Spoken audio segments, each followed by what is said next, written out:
Hi. So what I want to talk to you about now is breath. And breath is a huge subject because in yoga, we consider breath who we really are. And now that's a huge paradigm shift to start to consider the possibility that we are not the body, that we temporarily inhabit this body. And while we have this body, we identify very strongly with the body, and we identify with the memories and all the sort of outer trappings that separate us from each other. I'm a woman, I'm from Denmark, I'm this old, and I have this education, and all of that. But in yoga, we believe that the true essence of who we are is spirit, is the divine spirit breath that is animating this current human experience. So that's the real reason why we put so much emphasis on breath in our asana practice, our yoga pose practice, and in the various meditations that we teach, that we may start to quiet down the story-producing mind enough that we can start to become more aligned with the infinite spirit self that is sort of sits behind all the stories and the layers and layers of experience that we've come to identify with. So this is not an intellectual exercise. So I'm trying to put words on some of this, but the true experience of that is when we start to really become aware of how we breathe, and we learn to breathe more deeply, stay more connected to breath. We start to observe how breath changes. If we get scared, we breathe differently. If we're ecstatic or happy, it also impacts our breath. So we become more aligned with breathing, and we even start to have some conscious control over the breath. So pranayama essentially means breath control. Now, the first exercise I want to take you through is to simply become aware of how many breaths do you take in a minute?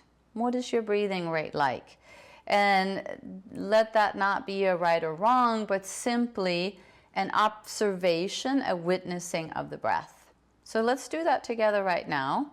Just take a moment, close your eyes, rest your hands, let your face become soft, and then start to become aware of your own breath.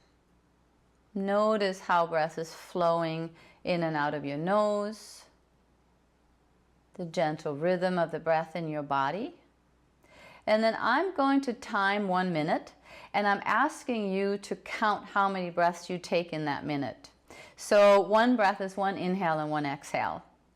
So just see if you can keep count, and we'll start with 1 inhale breath now.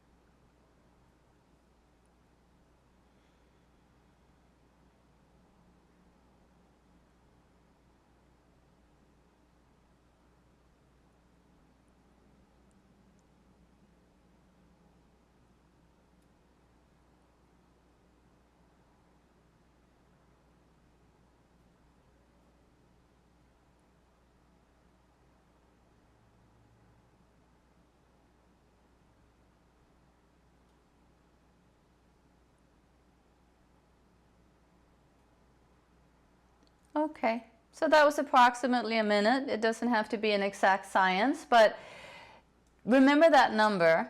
And if you lost track, then just stop the video for a second and come back to counting the breath for just 1 minute. You can use your own timing device to find out what that number is. And then we'll try a couple of exercises to just see whether we can slow the breath down a little bit. What often happens for people is as we become stressed and unconscious and identify with the fearful thoughts and the anxieties in the mind, we start to contract. And that could be this gradual process where we don't even know that our muscles are in a slight state of tension.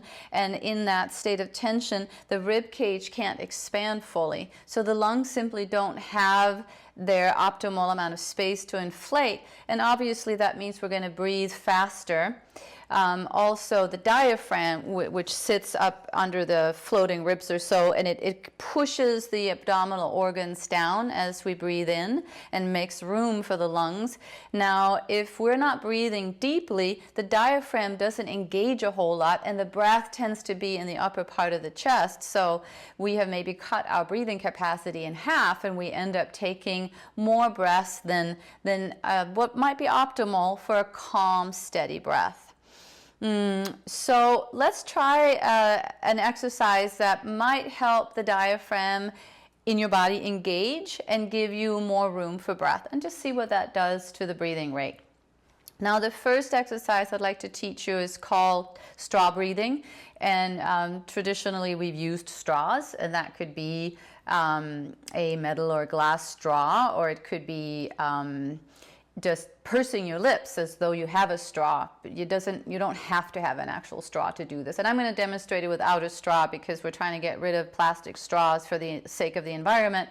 So I don't want you to feel like you have to rush out and get a straw to do this, because it's really working the same way if you imagine you have a straw. So it's going to look something like this. Let me demonstrate. Inhale through the nose, and then exhale through pursed lips.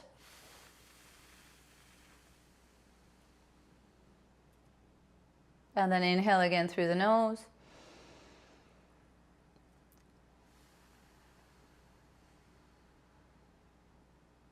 And already something quiets down. I can feel it in my own body. Let's try that one more time together. Inhale through the nose.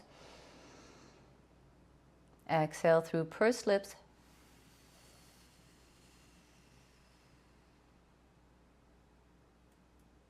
So now we'll try to do that type of breathing for also 1 minute and just see what it does to the breathing rate.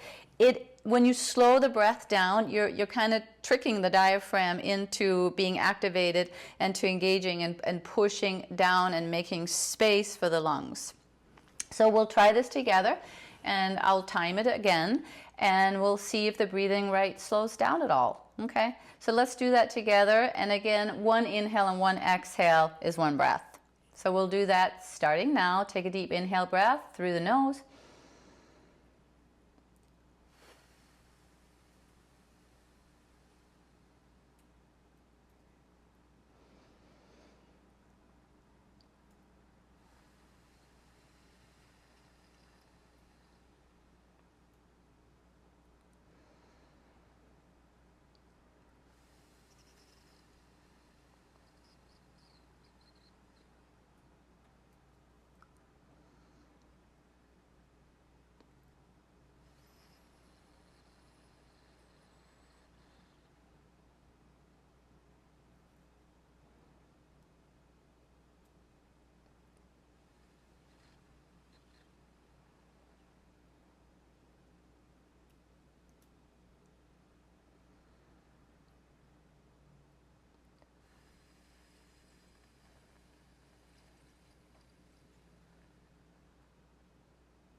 And there. That was approximately a minute. So notice what that number was. Now, if your breathing rate is already fairly low, if you are someone who has practiced Tai Chi, Qigong, meditation, playing a wind instrument, anything like that, chances are you've had some training in engaging the diaphragm and your breath rate has probably been lowered over the years.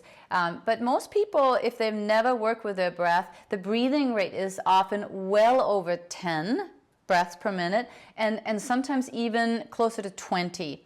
And I have worked a lot with people who have been traumatized in various ways, and there seems to be a fairly direct correlation between trauma and breath rate. I work with women who were in drug rehabilitation, who have been in and out of the judicial system, And the breathing rate among these women, even when they were in a deep state of shavasana relaxation practice, was often closer to 20. And that's when I first realized, wow, the body can be in such a lockdown that even when you have been guided deeply into relaxation, it's really hard to make that space for breath. And that alone can take some time for the body to trust life enough to let breath back in. So if you found that your breathing rate was upwards of 10, 15, closer to 20, I would suggest using straw breathing daily. Now, another way to engage the diaphragm in a similar way is to lie down on your belly, on your yoga mat or on a towel or just on the floor, and cross your arms like this, and then put your forehead on the top arm, and that's going to engage the diaphragm as well. The hardness of the floor or your yoga mat will encourage the breath deeply into the belly, and you may well notice the same thing, that the breath ends up slowing way down. And there's something about doing that even a few times every day that gives you that awareness of how you breathe, to the point that you start to breathe differently even when you're not in that breathing exercise. So I'll reference this way of breathing in the meditation that I'm presenting to you, and now you have a sense of why I'm doing that. But I encourage you to do the recorded meditation and simply allow yourself to become very focused and aware of the breath, and see how that impacts the way you breathe in your everyday life.